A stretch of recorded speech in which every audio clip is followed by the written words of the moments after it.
In the year 2021, the Catholic Church observed a year dedicated to St. Joseph.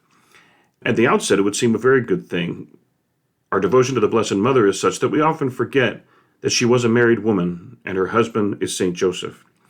St. Joseph is well known as the legal father of Jesus. We like to say foster father, but I like to say legal father because a foster father does not lend you the family name, whereas it was through Joseph that Jesus was born a descendant of David.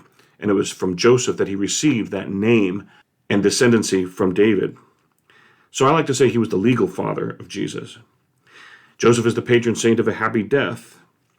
But there are also other elements of Joseph himself that are a great reminder to us, especially in a society in which many of our values regarding family and marriage are so contrary to the teachings and values of the church. First of all, we remember that Joseph was a carpenter. He was not a poor man. Popularly, it's said that Jesus was born in poverty because he was born in the manger. And he was born in a manger and in a stable because they could not find any room at the inn.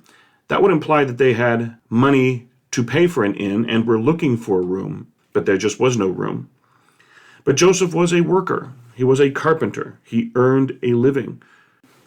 He did not leech off of a government program or from a rich benefactor, but he earned his own living as he took care of his family.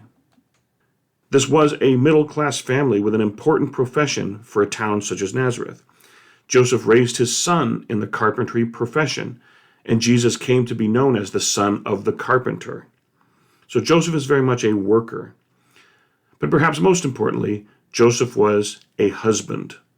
Joseph was a married man. And not only that, but he was married to a woman, which of course is a saintly expression of living a vocation of marriage, as God intended marriage to be. A union between a man and a woman, a husband and a wife. We honor Joseph as the patron saint of a happy death, and in remembering that Mary, during the ministry of Jesus, was a widow, we see in the marriage of Mary and Joseph, marriage as a permanent union until death. And so among the many things that we honor St. Joseph for, perhaps most importantly, we honor Joseph as the patron saint of the Catholic Church, something that perfectly complements his role as a married man, the husband of Mary.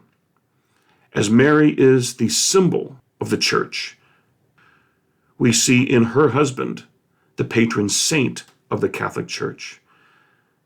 And with the patron saint married to the symbol of all Christian disciples, we see in the Holy Family of Mary and Joseph, focused on raising their child Jesus, a true personification of the Church itself. And so in Joseph we see so many examples that are important to us as a people of faith. The dignity of labor in Joseph as a carpenter. The sanctity of marriage in Joseph as a husband. The importance of fatherhood in Joseph raising the Son of God as his own and claiming him in such a way that Jesus is a descendant of David. We see in all this an example in St. Joseph that are contrary to the toxic values we see today, particularly those of toxic feminism that seek to downplay the importance of men and especially the importance of husbands and fathers.